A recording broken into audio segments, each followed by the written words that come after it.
कर्ज लेना कामयाबी नहीं, मईशत की बेहतरी के लिए पूरी जान लड़ाएंगे। वजीर आजम ने अपने एक बयान में IMF की आखिरी मालियाती किस्त के आज जारी होने पर इजहार इत्मीनान किया।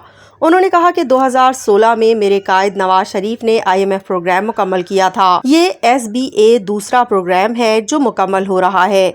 शहबाज शरीफ का कहना था कि 16 माह की हुकूमत के दौरान पाकिस्तान को डिफॉल्ट से बचाने में IMF से ये मुआहदा अहम साबित हुआ। पाकिस्तान के माशी तहफ़्फ़ुज़ के लिए तल्ख और मुश्किल फैसले किए, लेकिन इनके समरात माशी इस्तेहकाम की सूरत में सामने आ रहे हैं। उन्होंने कहा कि अल्लाह ताला ने मईशत को बेहतर बनाने का मौका दिया है, पूरी जान लड़ाएंगे, पाकिस्तान को माशी तरक्की दिलाएंगे। कर्ज लेना कामयाबी नहीं, कामयाबी उस दिन हासिल होगी जिस दिन कर्ज से निजात पाएंगे।